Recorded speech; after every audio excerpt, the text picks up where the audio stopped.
What's up, guys? Welcome to the Grappler's Dilemma podcast with me, your host today, Aaron, and my trusty UK, Cody. What's up? If you're watching the video version of the podcast, you will see that we are shooting from a different venue today. We're shooting in Cody's basement. Cody's parents' basement. We are podcasting from my mom's basement. Yeah, which is totally awesome. His parents are totally pleasant. But yeah, Cody had kind of a rough day today. His car broke down, and then he went to go borrow his parents' car, and that car also broke down shortly after leaving the driveway. When it rains, it pours. When it rains, it pours. So instead of postponing the episode, we decided just to record it from his parents' house because I've been on vacation, and we lost a week. That shows you what a great buddy Aaron is, that he just came over here with all his gear set up. I'm just hyper driven to be a millionaire podcaster. Yeah. That's all it really comes down to. Respect. But, yeah, you know what? I don't really have a question of the day lined up now that I'm sitting here thinking about it. I got one. Do you? Okay, yeah. I got a couple stupid ones. Then shoot, let's do that. Okay. What animal is your jiu-jitsu most like? So let me give you a little background for this I'm question. listening. When we were talking about traditional martial arts way back in episode 2 or 3, one of the things, I don't know if I had mentioned it, but one of the things I really like about traditional martial arts, especially Kung Fu, is that there's this idea of mimicking animals and the way they move and the way they fight. And, I love animals. I love like nature specials and stuff like that. I'm always impressed at the athleticism of certain animals, like big cats or snakes or whatever. And, you always have in Kung Fu, there's like, the eagle style or the panther style or the snake. Yeah. So, that's just the premise is like, if you're to model your jiu-jitsu after an animal, like if you're to describe your jiu-jitsu in terms of an animal, like in a Kung Fu movie, what animal? Of course, what I want to be able to say is like the silverback gorilla or the You're not that strong. the lion, but it's not. The first thing that came to my head was like a rabbit. Honestly, I was like, just someone who's like gonna let you kind of do what you want, and then I'll just take my chance to try to run away or get out of there. But no, this is actually kind of a difficult question to answer.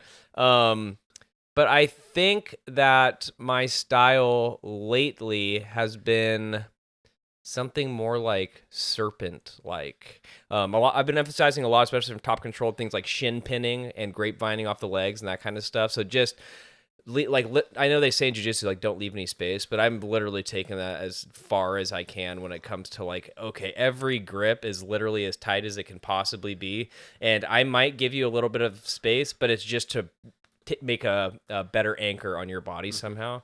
So I'm gonna say, what's a good serpent though? Python. Yeah, python's a good one. I was gonna say anaconda, but python sounds cooler. So I'm gonna go with the python. It's more Asian. Yeah, that's for sure. Anaconda if you were Brazilian. Okay, fair enough. Yeah. How about you? Well, I've obviously thought about this a good deal. Yeah. There's kind of two that come to mind in different ways. The one is the mongoose. Okay. I always loved the mongoose. Sort of appropriate because mongoose are famous for killing snakes. Then we should reverse this. Then I think. Although they kill like cobras. Sure.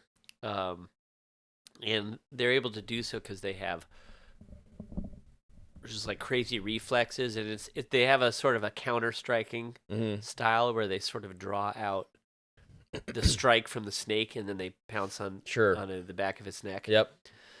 But I think that's more of a striking thing. Yeah. So I always thought like it would be a cool name for like an MMA fighter. Yeah. Like the mongoose. But in terms of jiu-jitsu, I have to go octopus. Yeah. Aaron got me this really cool rash guard set with the octopus. It's pretty slick. I remember the first time I rolled with a black belt. Mm-hmm.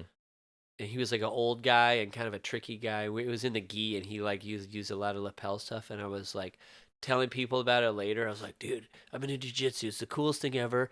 I rolled with a black belt for the first time, and it felt like fighting an octopus. Dude, that's Because awesome. you're like, it feels like you're like, I mean, you could imagine like trying to grab an octopus, and now all of a sudden there's like a tentacle coming in behind you. And so that's what it feels like, a certain style of jiu-jitsu player, and I feel like I'm kind of like that, where like all of my limbs, I'm trying to be active with all of my limbs, and like while you're focused over on like controlling this part of me, then I'm using this part of me to counter. And I just think the octopus has like a grappling. I think that's it's a good symbol. Is cool, yeah. Yeah, dude.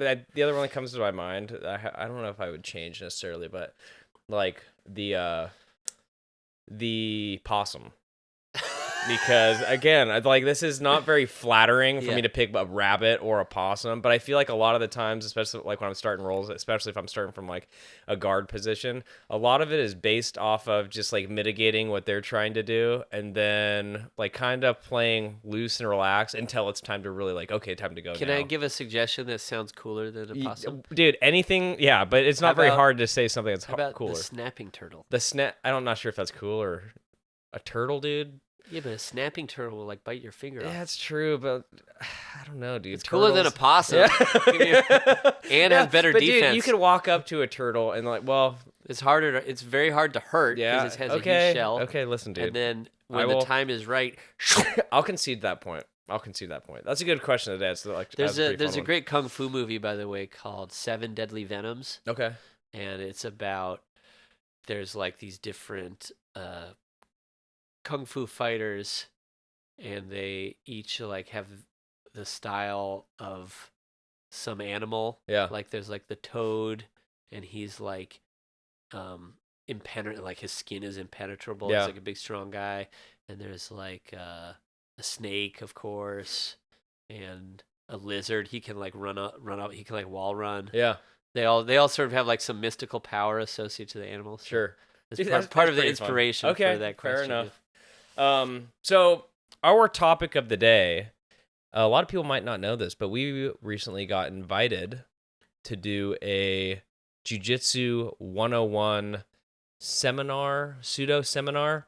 I was contacted on Instagram by Sensei Hannah Beers over at UKO Karate in Port Orchard, and she said that during their summer months, they put on right around July, August, they put on like a 5-day camp for their students, where I don't know necessarily what they do, but as part of that camp, they wanted to bring us in to teach a 2-hour block of Jiu-Jitsu 101.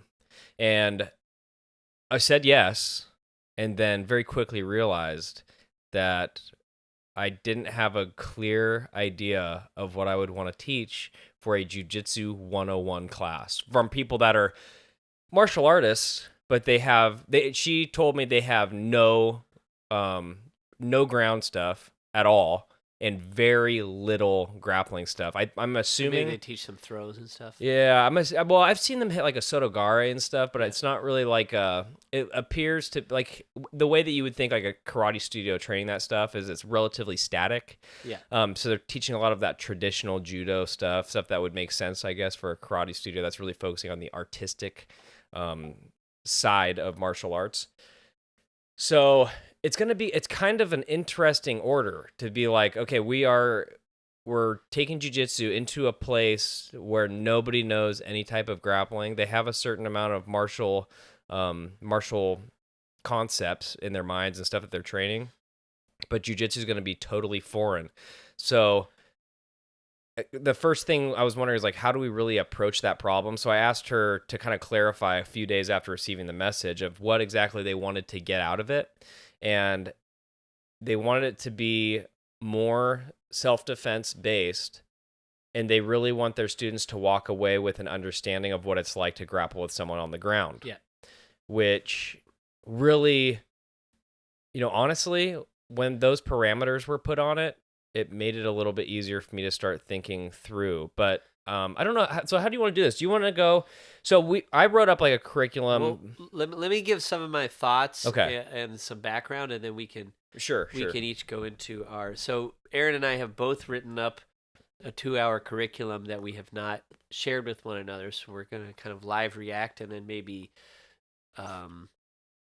either fight or collaborate and try to come up with something that we agree upon. But yes, I suspect there'll be a lot of overlap. I would agree. I would say, first of all, I was really thrilled for the opportunity. This is like our first time doing something like this. Great honor for me. And I think both of us would love to, have maybe at least as a side hustle, like kind of martial arts instruction. Oh, for sure. In our future. Yeah, that's the dream. So I think it'll be a great experience for us. I wrote up a curriculum first before you had given me the update that they wanted to focus more on the ground. Yep. And I think you had said the same thing, but like I was doing mostly standing stuff. Sure. So that was kind of funny. So I sort of had to write a second draft. Okay. But like I agree, it sort of helped me to narrow some things down. I also think it's cool because it's sort of tying in a couple of our episodes. We've talked about kids jiu-jitsu. We've talked about what's the proper way to learn. I think we're both seem like we are more willing to embrace like the sort of gamification type of a class as opposed to showing moves and repping them out against a kind of a passive opponent. And then we also just did an episode on like a self-defense curriculum. So it sort of ties in a bunch of things. So it's kind of fun. So yeah, I kind of like when we did the self-defense curriculum, there was a lot of overlap. Yep. And so I suspect there will be a lot of overlap. But I think we both have expressed that it was a little difficult to narrow it down. Yes. And I realized it's really tempting to want to give the students like a complete jiu-jitsu game. And I think I'm realizing now that that's a little unrealistic. Yeah. To be honest, I feel like if we had 3 hours, I could cover everything that I would want to cover, really. But yeah, I think it'll be an interesting challenge, and so. Yeah, so my approach. Maybe you can go first. Yeah, well, my approach initially, I'll say this, is like when I heard 2 hours, like, dude, sick. I'll split it evenly down the. This was my initial thought, and I'm gonna alter this in just a second. But my first thought was like, okay, cool. First hour, stand up. Second hour, all ground stuff. And then I started to think about, if someone was uninitiated into jiu-jitsu, like didn't know anything about jiu-jitsu, what are they thinking? Especially Brazilian jiu-jitsu, which she knows that I'm a Brazilian jiu-jitsu practitioner. Yeah. They're thinking about the ground. Yeah. Like, so I think that if you approach someone like, hey, will you teach me jiu-jitsu? You want to learn like something about ground fighting, you know? With that said, I don't think that means you completely neglect the stand-up game. I agree. So with that said, initially I want... Well, let's do this. Before we go into the details, Yeah. I wrote like an outline of how we would break down the time. Okay. So why don't we each share... I'm sure you did something similar. So why don't we each share our idea of the... Well, share yours first so I understand what you're getting at. Okay, so yeah, it's very simple. So I said 5 to 10 minutes intro. Yep. I'll go into that in more detail later. 30 minutes of standing, and then 30 minutes talking about pinning and getting up from the bottom, 20 minutes of guard, and then that leaves 30 minutes kind of as a buffer in case we go over. I also thought maybe we'll say it's free time if you guys want to. I'm not sure if we should have them roll. We can talk about that. Yeah. Or you can just drill any of the things that we did that you liked the most. Yep. And then we can sort of go around and show people moves or. Yeah. So I think having that buffer is going to really help for the planning to Yep. not try to cram too much stuff in. I would agree with you. And honestly, my mental timeline worked out very much like that. And I came to the conclusion that, because I did think about like, hey, do we have them free roll at the end, even if it's like 2 rounds, 10 minutes? I don't think that's the way to go. Yeah. And can I just say, Yeah. I think the game approach yes, helps to not feel like we have to have them roll, because they'll be grappling each other sure, with resistance for Yep. most of the Yeah. seminar. yeah. the And way so like picture it. I had thought at the end we're gonna do back control, and guy in the front tries to escape, guy in the back tries to maintain the back, maybe secure a rear naked choke or something like that. I didn't want to put too much of an emphasis on submissions, but if you're teaching jiu-jitsu, you have to teach some submissions. But when it does come to self-defense, I think that you should be prioritizing things like the pin and the escape, right? But if you are going to be teaching a group of people that want an introduction to jiu-jitsu, a submission or two has to be included in that curriculum.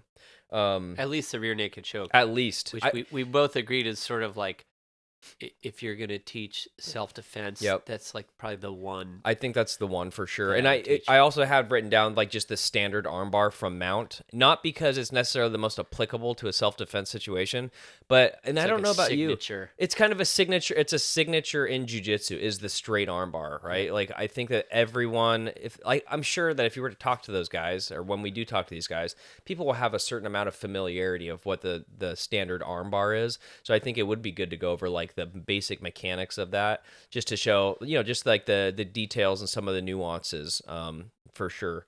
So I guess, do you want to get into details a little bit now of what you had started off with? Well, do you have an outline of how you break down the time? Yeah, more or less, but I would say that I didn't have like an actual timeline. I hadn't clocked everything out yet, right? But I did want to emphasize the idea of keeping the breaks in between drilling kind of short. Like in my brain, the way that I would start off is with the upper body, the standing upper body control stuff, kind of like what I did in class yesterday, which, right, we're going to start with this wrist control stuff, move on to this head position stuff, the 2-on-1, inside 2-on-1, outside 2-on-1, and the snap downs from both those positions, just because I think that those positions, right, they're not only applicable if you are trying to, if it's a weapon-based entanglement, they're very applicable, but it also brings about concepts like angles and how to move the body in a way that's off balancing them and getting them to the ground. And things like I said, and things like wrist control, head position, all these kind of things. And then, you build up through that standing grappling, and once they get to the ground, it's like, okay, now we're going to talk about where we go from here, whether that's a back take or, hey, they just turned into you, or you're the person who's getting taken down. Where do you go? Try to retain guard or something like that.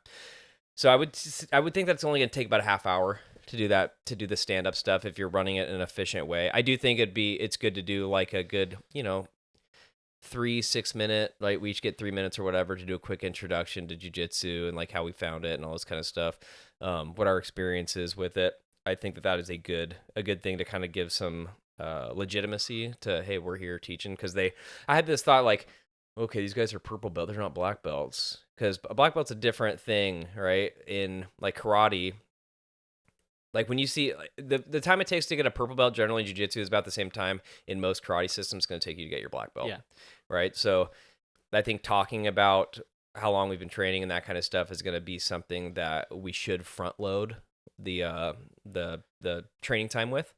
So, and then after we get to the ground, I would want to start focusing on guard position first, for sure. If we're not going to go straight from, okay, that 2-on-1 snap to some type of back take, then I think I'd want to start with keeping the person away, like guard retention stuff. Okay, the person's on their feet and you're on your back. Now you need to keep your feet on their hips in order to keep that distance. And, either they give up the fight or whatever, someone gets in there to help you. But at the very least, you're keep maintaining a distance to where you can keep yourself safe. And then we go to the guard position, start working basic guard retention and what the purpose of the guard is, like breaking posture, getting grips, and that kind of thing, and also how to escape the guard if someone puts you in that position as the person on top. And I do think we should do a little bit of like, again, what we were talking about, pinning and stuff, right? The pin really comes into play once you get past the legs and start getting into things like side control. And the way that I would want to like kind of fill some of that time. I know I'm not like being specific about the amount of time it would take. I just haven't sat down to really think about exactly how that would block out. But hey, we're gonna in guard. We showed you these things. We showed you how to pass. You know, we showed you a basic guard pass. We showed you basic guard retention. You guys, okay, for 2 minutes, go, like play, try to get through. And then you do that from each position. I didn't actually write any north-south stuff down. I didn't think I would say it's the position I utilize the least and the position I find myself in the least. Oh, interesting. Yeah, so I kind of left it out. People go north-south on me a lot because I have crazy legs. Crazy leg syndrome, dude. Yeah, that could very well be. But so I have that all written down, and then this is where I started getting a little bit. I got just too much going on, I think, right? So I had for in guard, right? Or you have someone in your guard. The guard pass, if you're standing over them, a guard pass, standing guard pass. And then I even thought about teaching like a can opener if we're going to talk about like self-defense techniques and being like, hey, dude, we don't want to do this in training, but if it's a self-defense situation, this is a totally fair game and you can really trash someone like this. From the top, half guard, because I want to talk a little bit about half guard and the knee shield and that sort of thing. Teaching some type of pass could be a hip switch or some type of pressure passing. I wouldn't teach any subs from there. From side control, basic pinning mechanics. Shoulder pressure, shin pinning if you end up getting into those positions. And I actually wrote down Kimura, like teaching Kimura from that position, because I feel like that is another pretty standout submission in Jiu-Jitsu that might be kind of fun to go over. So I'm just going to go through this list real quick. This is all stuff more or less that just came to my brain. And then I wrote down knee on belly. Going to knee on belly position again. I think that's we talked about a few podcasts ago. It's such a integral position for self defense because of the ability to disengage from that position or rain down strikes, tire the person out, control the guy. And I wrote that down. Like you could even teach like far side armbar from that position or to disengage. When you have someone's back, of course, teaching the rear naked choke. And I also wrote down the bow and arrow choke because it's just kind of like a fun, novel thing to do. And I'm realizing that I said in the beginning, hey, you should like do like 1 or 2 submissions in each one of these positions. I wrote down some type of submission to do. And then from the bottom, in like a guard position, I wanted to talk about the technical stand up, right? I think that's a pretty, I mean, you kind of have to have that one, especially if we're talking about self-defense. I think that's an important one to talk about. And then a basic hip bump sweep, because that one's such an easy one to grasp. I wrote down armbar, but I don't think that I would want to necessarily teach an armbar from guard. I think that's one where the mechanics of that move, even though as someone like you or I who've been doing it for 6 years, or jiu-jitsu or whatever for 6 years, it's actually kind of a difficult move to pull off properly.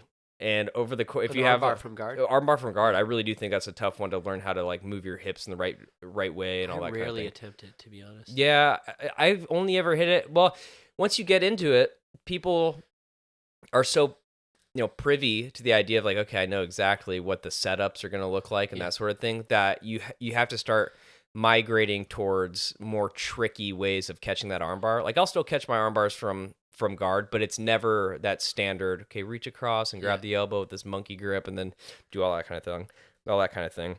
From bottom half, I talked about getting Kimura grips if you can get to that position. I didn't necessarily say the Kimura sweeps from there because, again, I think that one is a little bit technical.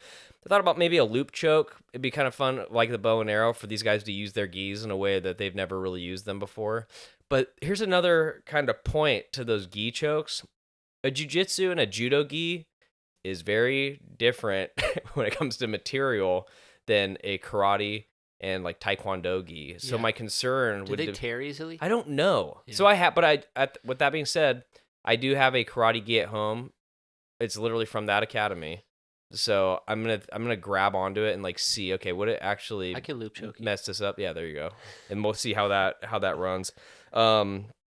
So if you're on the bottom, under a knee on belly, going to side control, just a standard frame escape, dude, like your shrimp escape into a knee shield. I think that's super important. And it at earlier levels it works. You know, if you're grappling against a guy who doesn't know what he's doing, like that will work. Yeah. It's a little bit harder to pull off once you get a little bit deeper into jiu-jitsu. But to start off, I think there's a reason that we teach that. We front load jiu-jitsu with that technique, and I think that'd be a good one to bring along. From the knee on belly, just a basic, like, you know, how to clear the knee and then try to retain some type of guard. And then back control, just your basic back control escape, right? When someone's on your back, what do I need to do? I need to get my shoulders on the mat. I need to try to clear this bottom leg. I need to control this encircling hand and that kind of stuff. And the way that I would want to close the session is doing just like maybe some positional sparring, but I think that maybe the positional sparring should be something that you bleed in through the entire thing, right? So, hey, we're going over this position. We're going to go 2 minutes, and then we're going to switch 2 more minutes, and that's how I would run it. And I do think so. And I know that I reference Aaron Giannetti a lot, especially, but since I took his seminar and I just took his coaching course online and stuff, and dude, the guy is a wizard, and he's about that life. He's definitely a student of the game when it comes to not just the technical aspects of martial arts, but the teaching stuff too. I think it would be good to do like a 7-minute debrief where we go around and be like, hey, so what did you learn today? What do you think you did well? And what's something you'd like to improve on? We did that. He asked that question during his KCC knife control concept seminar, and I thought it was awesome, like for me. And one thing that he made a point of doing is really making people say, like, I did this well. So some guys would say things like, well, I think I did pretty good with my head positioning. He's like, oh, you think that? He's like, no, I did good with my head positioning. Because I think it's good to be able to recognize that where your strong suits are and not really, you don't have to tiptoe around it. It's like, it's okay to recognize that you have a skill set or that you have these strengths. And then right in the backside of that, you kind of like, hey, this is what I would like to work on more. I wasn't very good at it today, but it's something that I can see why it would be good to have proficiency there. So that's kind of how my stuff broke down. Okay. Yeah. Well, I have a similar outline, but I have a very different approach. Dude, let's do it. I like that. So I think this is partly coming from experience in kids class. What I have tried to do a lot of the times is show a couple moves and then say, okay, positional spar, go.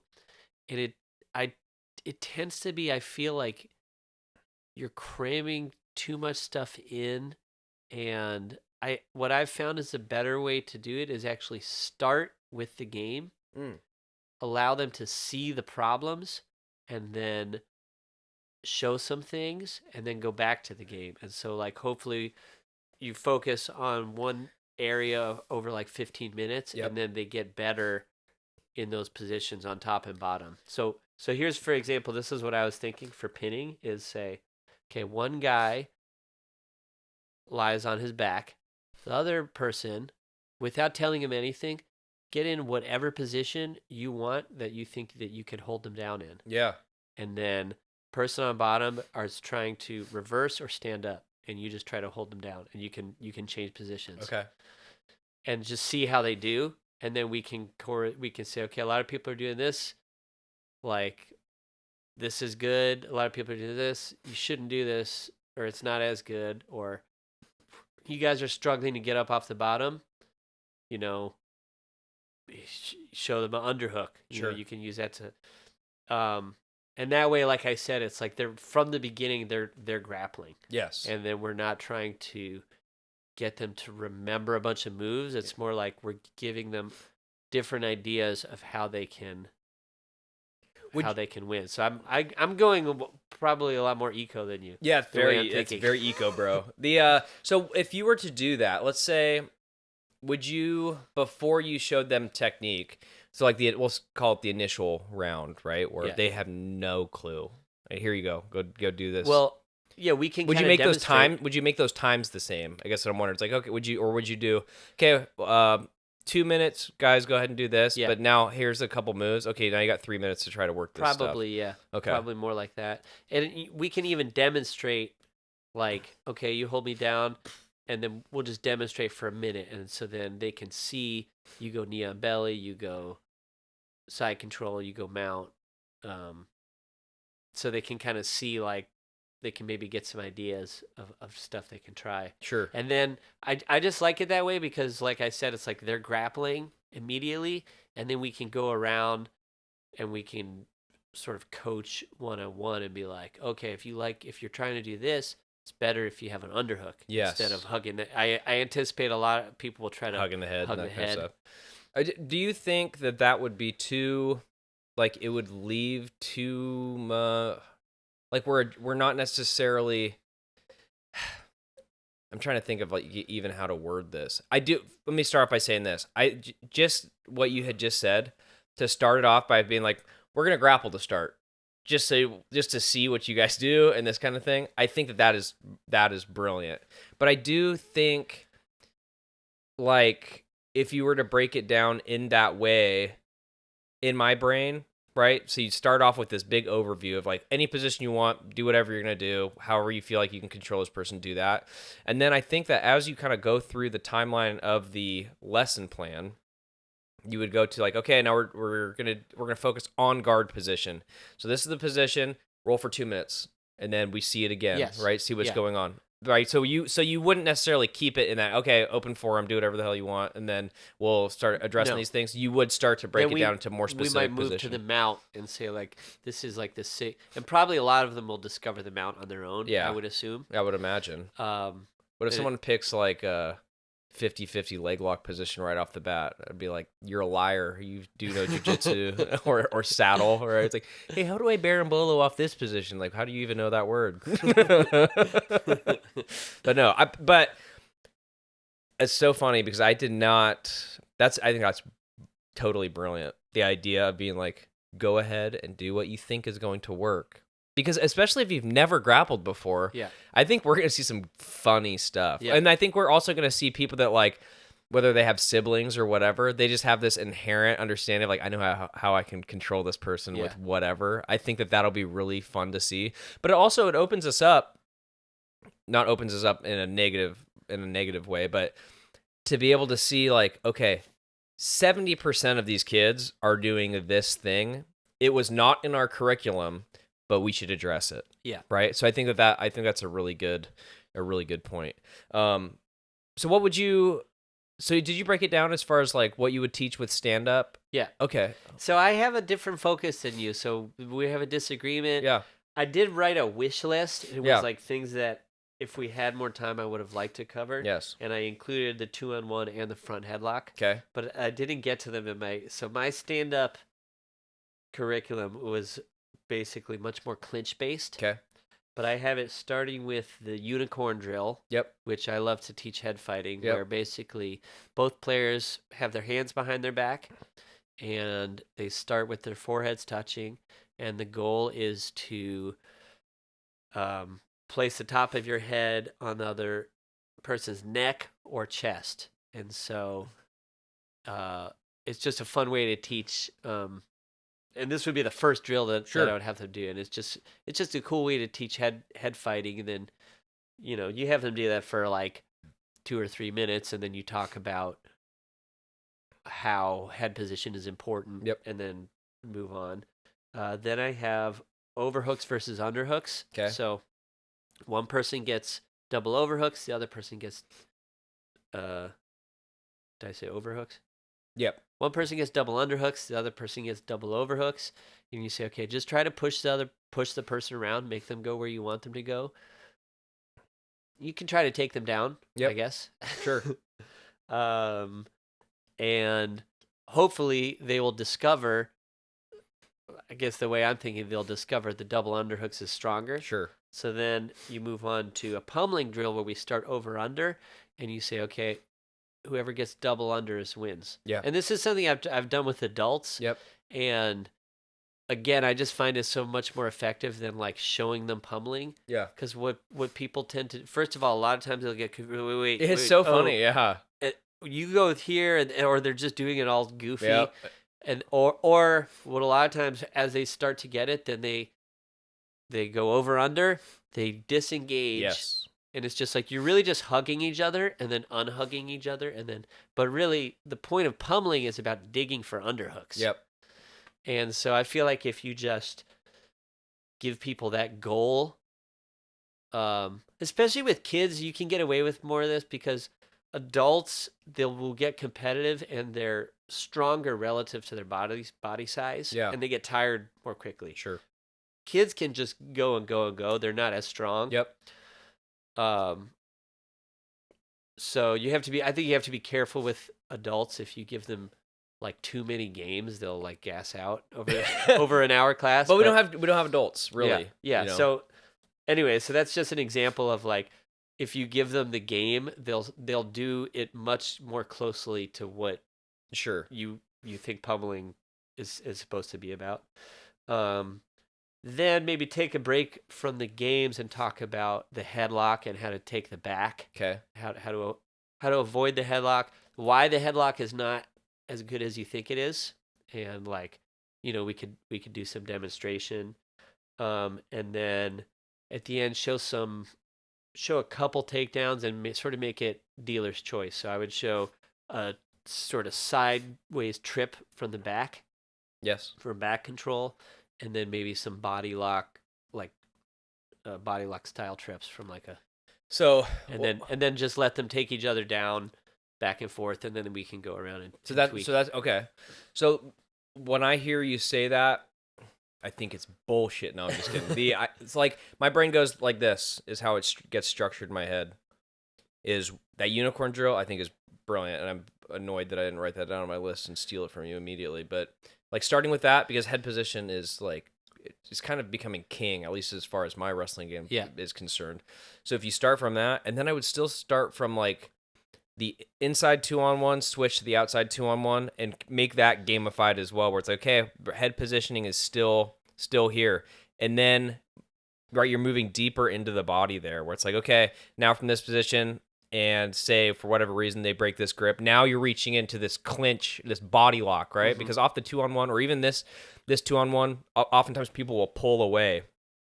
I realize that not everyone watches the video version, but like they're pulling away their elbow and throwing it up, just to like as if you were touching a hot stove and pulling away, which opens up the legs and the body lock. So my brain is like, okay, and so say this person pulls away, boom. Now you have the perfect opportunity for dive in for these double underhooks, right? And then you talk about, okay, the reason that these double underhooks are important is going to be demonstrated in this game we're about to play. So here, go ahead and do this, and then what did you guys think about that, right? What did you guys notice about having double unders versus double overs, that sort of thing? Like my brain progresses, hey, we're starting with just the head position and more or less like this distance, and then we're a little bit closer with controlling the wrist and the whatever limb you choose to grab onto, and then we're a little bit closer because we're into body lock and double underhooks. And then from that position, like, okay, you may have a underhook or whatever. Now they grab a headlock, and then you kind of like you go through it from there. In my mind, that'd only take 30 to 40 minutes. I do like the 2-on-1. I mean, like I said, I put it on my wish list.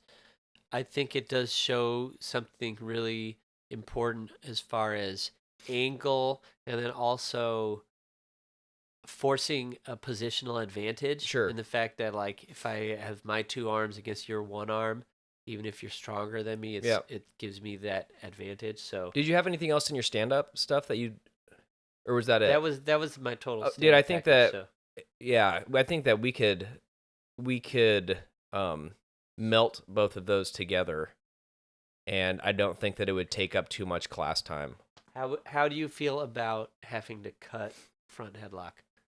Because I don't like it. I don't love it. It might be nice. It might be a nice sort of transition to the ground.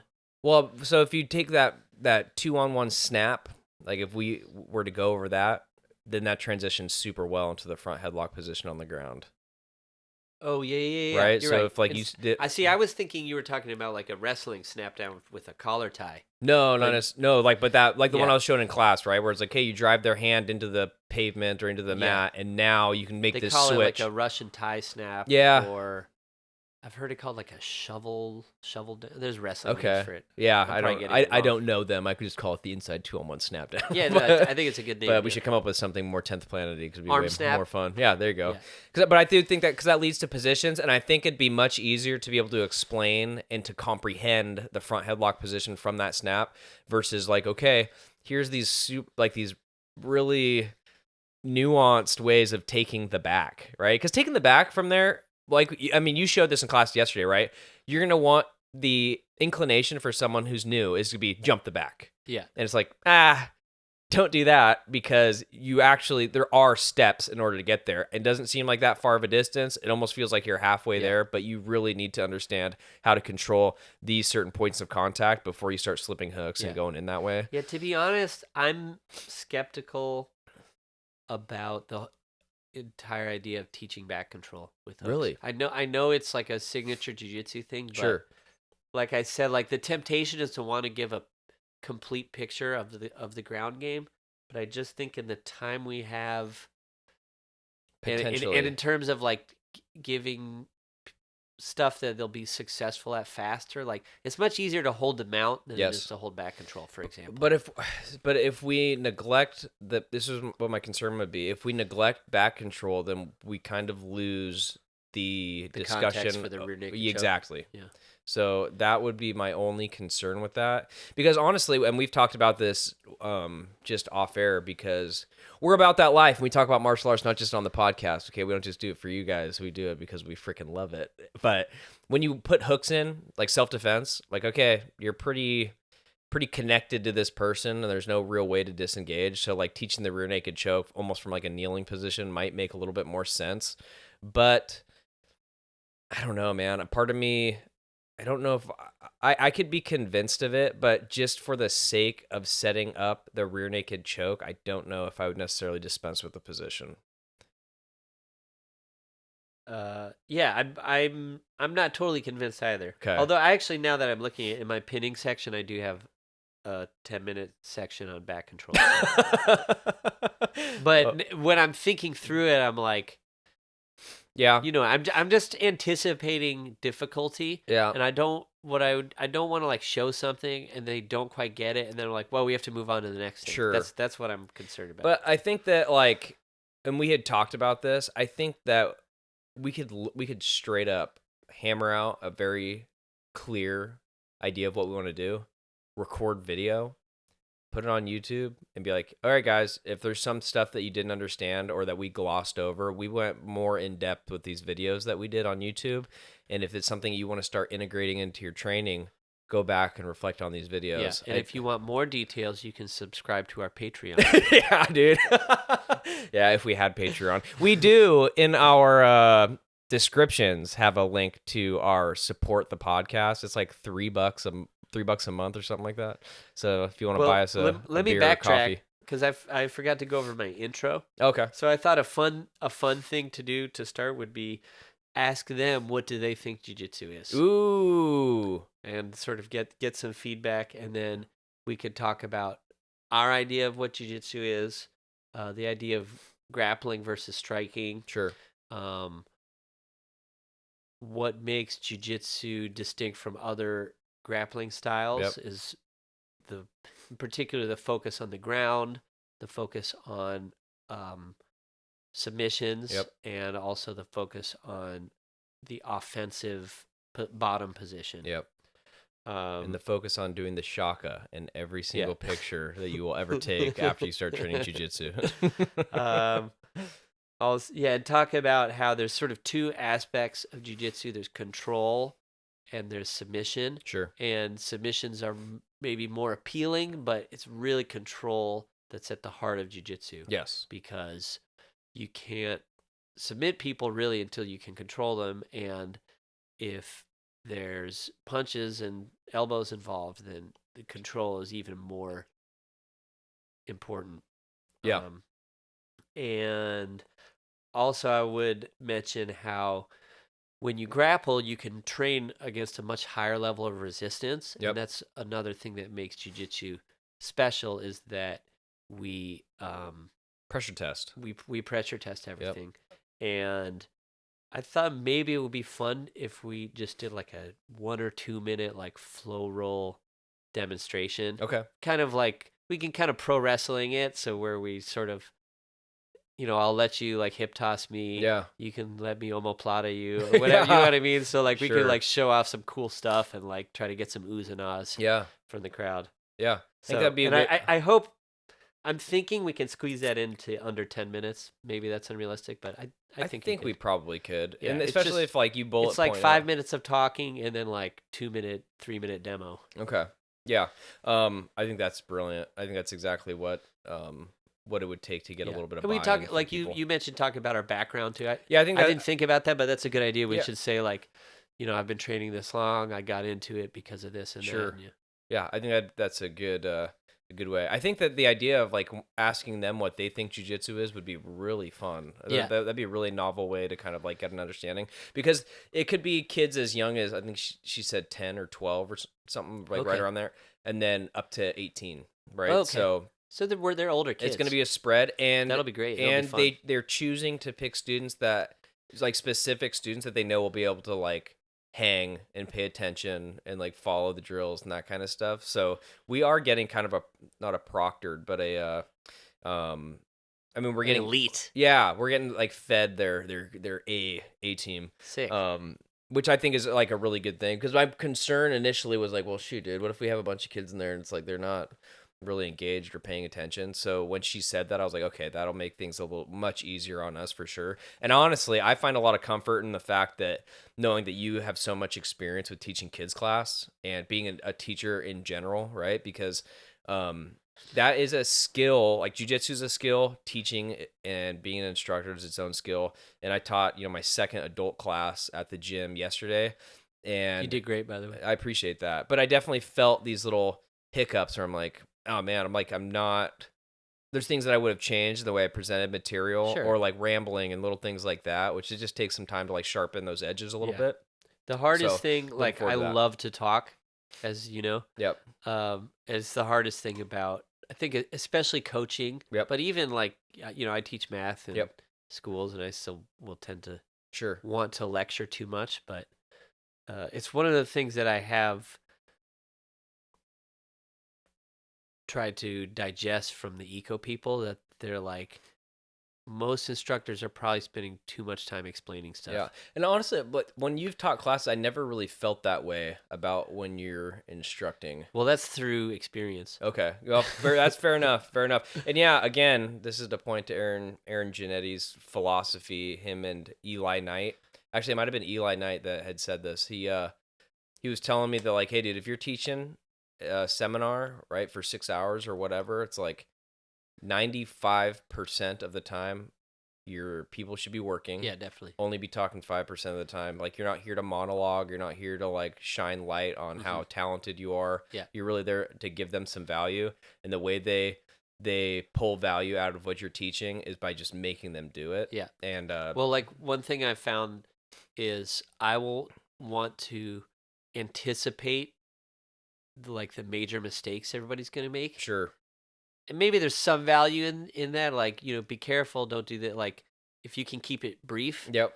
But I find that was adding way too much to my instruction. Yep. And just most people don't learn that way. Like, they kind of have to make the mistakes and see that it doesn't work in order for their mind to, like I said, you need to see the problem, and then we can give them solution. And like, Sure. we have, when they're practicing, like, we have all that time to talk to people one-on-one. A lot of times, like, putting their arms and legs in the position is much more effective than trying to show everybody. Yep. Like, in half guard, you need to get on your side. Like, they're still gonna like lie in a funny position and like twist their spine. Yep. And you have to like shift their shoulders over and be like, see, feel it. Dude, I was like, seeing that yesterday. Right, there was the 2 younger students in class yesterday, and it was like, okay, I showed like the very fundamental back escape, and just to see like how they were moving, like, I don't even understand how you're moving that position. That's not like, this is not what we want. Yeah. But it's hard to remember what that's like, because everyone was there at some point where it's like, dude, what are you even doing? And But I think that like you were saying, if you allow them to kind of like get their role in, especially initially to start off, like, hey, we're going to start off, just do whichever, like a minute, right? Do whatever you're going to do. Let's see how this works out. And then you kind of like look around like, okay, we're going to address this. Hey, why are you pulling this person's weight on top of you? Right. You need to be framing instead. This is actually what you want to be doing here, because you might feel like, okay, I'm securing this person so he can't sit up and strike. But if the guy's well initiated into submission grappling, you're getting him closer to you. You're burning out your energy by making yourself carry all of his weight plus the pressure of you pulling him on top of you. And you can start to kind of like pinpoint those little things, because like you said, you want to address like the common mistakes, but there's probably a way to do it that is more effective than just doing a verbal breakdown of like, okay, hey, dude, don't do this, don't do this, don't do this. Yeah. Because when people get to those positions, like, oh man, I was just doing that, then they can actually address it themselves. Yeah. Well, one of the things you said like about watching beginners and they're like looking awkward, is like, we've been doing this for long enough that when somebody shows us a move, or even like, for example, I was like saying I saw Ilya Tapuria just on like a YouTube reel, like flow rolling with a partner, and he did this like really cool transition. Sure. And I just watched it like 5 times in a row, and then I grabbed a training partner the other night. I was like, hey, let me try this. Yep. And like I did it a couple times, and then I was like trying it against. But it's like we've been doing it long enough. We can see somebody do a move and just kind of intuitively understand the mechanics of it. But most people, like when they don't have that experience, they just think they can do that. And so like you need to feel it. The idea of like seeing a human body in like these positions and then just like recreating it is actually a pretty niche kind of skill that we've developed from years of jiu-jitsu. So. No, big time. So we've got an intro. Yep. Okay. Our standing. So this is what I've got for the standing now. Okay. Let's see if we agree on this order. We got unicorn drill, 2-on-1 drill. Yep. Do you want to go to the snap from there, or do you want to save that for later? I would want to save that until after we go over double unders. Okay, so then we'll go double unders versus double overs. Yep. Pummeling. Then. Did you want to do a takedown from those double unders? Not yet. Okay. I wanted to talk Pummeling. about sort of the throw by to the back. Okay. Because it's so common that people will reach for your head. Okay. In that case, then I think I would show the snap off of the 2-on-1 first, just to show them, hey, this is one option here. It's not something we have to emphasize. I just want to present it to people.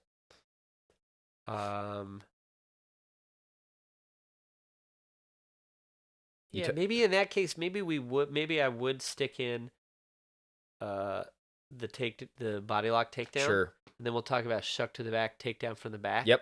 And then try to give them like 10 minutes.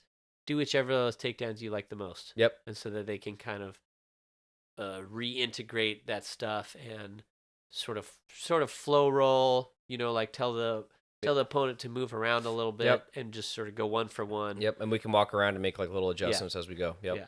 So I think that's a great standing curriculum. I gave some of my idea for the pinning curriculum. Let's get into more detail. So I like we start out, guy lies down, other guy or girl gets in whatever pinning position they want, and the person tries to reverse them or stand up, and you let them play that game a little bit, and then maybe we can talk about whatever issues. Okay. I like trying to work in the underhook and the use of the underhook to stand up, because then it ties in to the pummeling that we did standing up. Okay. And I feel like in a 2-hour beginner jiu-jitsu curriculum, you should talk about underhooks. I agree. Because it's like one of the most useful grips. And it's useful in almost every single position. Sure. And I think if you're pushing Except for that, mount. there you go. No kidding. But if you're pushing for that underhook, it's going to keep you from doing things like grabbing the head, right? Like, okay, I don't need to focus on grabbing the head. I don't need to go for this headlock here. I need to like fight for this underhook to give them some other task. You don't realize the headlock you don't realize the headlock is wrong until the bottom guy knows how to get up with an underhook. Sure. Because a lot of people will just hug. Yep. But really, you want to underhook with one arm and then use the other hand to build yourself up. Sure. And then we could do like a mount game and a back game. Same kind of thing. Here's the mount position. Try to get out. Try to hold the mount. And then, try it, see how you do. Talk about some strategies. Yep. Let them go back to it. And then do the same thing with the back. And then I guess maybe show them a rear naked choke. So, what about side control? I think it'll sort of be covered in the first part, but I wouldn't. Okay. They don't even need to hear the word side control. Okay. In my opinion. Okay. This is also just something I've noticed from kids' class is that they don't use side control very much. Really? Yeah. They just always go for the mount. Part of it is that like a lot of them have not learned how to defend against the mount. Okay. And it's something I'm working with them on right now is like using knee to elbow connection and using butterfly hooks to defend from kids stepping over into mount. And like, especially for I just feel if you teach them the mount, they're going to be able to beat up like most kids. Yeah. The mount and back control. I mean, those are super powerful positions, right? What about guard? Then that would be the next section. Okay. So I have one section on pinning and one section on guard. Gotcha. Okay. So tell me some of your ideas on. You were talking about starting from an open guard. I like that idea. Yeah, the idea of starting from an open guard, say like, okay, oh shoot, this guy just pushed you and you weren't like paying attention or whatever. You tripped over something while you're being attacked. Now you're on the ground. What do you do? And it's just the idea of guard retention. So for me, it's like, hey, you're starting off with your feet up on their hips. If you can get it, partner, try to walk around them. You can grab their legs and try to move them out of the way, that kind of thing. And then person on bottom, like just do what you can to try to retain that guard, right? Like the step over stuff onto the hip, that sort of thing. I think that's a pretty good, it's a good easy game, but it's also teaching a principle of like maintaining space and distance before you can get your technical get up. Exactly. Stand up in there. Yeah, so it's like bottom person stand up, top person try to get to the mount. Yeah, precisely. And they already know what the mount is now. Yeah, totally. But yeah, and then for the last little bit, like I said, I think like either you could go back to what you did in the beginning. Okay, take whatever position that you think is going to be your best position, try to pin the person or whatever, person on the bottom, try to get up. And like, so they can kind of, oh man, I just learned all this stuff over the course of an hour. I guess I can try this because when we first did it, I didn't know anything, right? I think that'd be like a cool way to like kind of close that out to see if they get that to work. And then I do like the idea of doing some type of debrief to close out and like chit chat with everybody. What about close guard? Because I have a close guard section. Yeah, also. I think the close guard. I think that you could do close guard. The ghost of Helio will haunt us forever if we don't teach the close guard. You are correct. I think that you would go close guard from like I think you would play that right after the open guard drill. Like, okay, so now this person, maybe they didn't get past your legs, but now they're in your guard. Yeah. Right? Okay, so this is how you need to start working from this position. Yeah. Yeah, I agree. Something like the hip bump sweep, I would kind of teach that one-on-one. Really? Yeah, because I found it's not as easy to teach as you think it is. Really? Yeah. Okay. A lot of so them, what would you teach as the bottom player in that kind of situation? Just try to control posture. The top person is trying to stand up. Okay. And open your legs. Gotcha. And so don't let them stand up. And okay. The key is to use your arms and your legs together, and to hug. Mm-hmm. Basically, keep it simple, and they'll sort of understand, or we can explain that like the closed guard is essentially a pin from the bottom. Yeah. Because it's upside down mount. Sure. Would you teach? Was there any other submissions that you would teach other than the rear naked choke? I did not have. No, you would have in there. Yeah. Okay. I mean, we could maybe talk about them and like show what they look like, but again, I just feel like something like an arm bar, that's gonna take a long time for them to get right. Yeah, that's true. I feel like we should at least gloss over one additional submission beyond rear naked choke. I feel like if we're going to talk about submissions, I love wrist locks. But if we're going to talk about submissions, we should at least give them like a little crumb of knowledge on stuff, right? At least a little bit, not necessarily like Coach Chris was saying, like show them something flashy, But even and then he was like, just do a standard armbar. That's flashy enough because these guys don't know what that is. From the mount? From the mount. I think that it would be good to teach that kind of stuff just for the novelty of it, if nothing else, right? Fair enough. Because I think we need to remember that the scope of this isn't necessarily putting out efficient grapplers, is to give them an introduction to what jiu-jitsu is. Yeah. And so then they leave karate and go show up to our gym instead. All right, so I've added armbar into the mount section. Okay. Then we got a little open guard section, a little closed guard section. I think we have to cut half guard. I think you're right. Yeah, I just found kids and adults, half guard is a lot more complicated than we think it is. For years in the history of jiu-jitsu, half guard was thought of as you're halfway to having your guard pass. Interesting. And the main thing, like the Gracies would teach, is get back to guard, recover to close guard. Gotcha.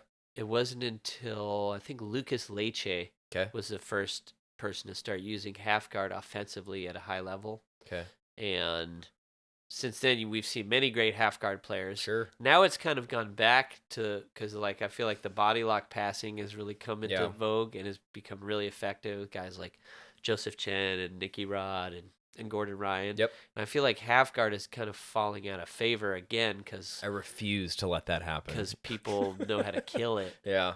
If anything, people are going like half butterfly. Yep.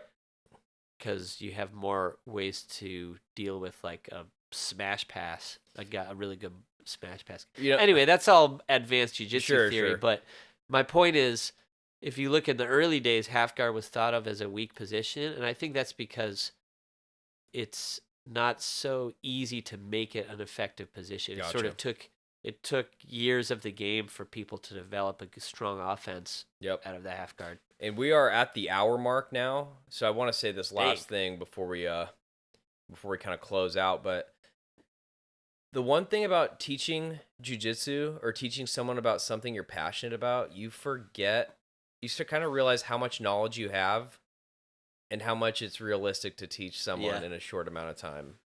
Like we're still probably overdoing it, but I feel like we whittled it down. Dude, at the very least, if we work through that, then it's like, oh man, I wish we would have been able to touch on this as well. But we're going to be giving. It's better. I think it's better to be overloaded with ideas, even if we can't get to everything, than to be on the flip side of it, to where we have 30 minutes left and we're like, all right, so go ahead and slap and bump. We're gonna roll. I think that's kind of like more of the route. But you kids ready for war? Yeah, dude. I'm really looking forward to turn on Slayer. I am really looking forward to this, dude. I think it's kind of a fun opportunity, and like you said, it's kind of pointing us in a direction of something that we both want. Like we got into this space because we want to do, even if it's a side hustle, but to make something of a living. I don't know, maybe living's not the right word, but to do something where we're teaching our passion, or we're teaching people about our passion, and if it ends up turning into something like that, that'd be fantastic. Paper to the ceiling. Yeah, exactly. We're gonna get that bag eventually, but for now, we're gonna teach 2-hour seminars at a karate studio. Yeah.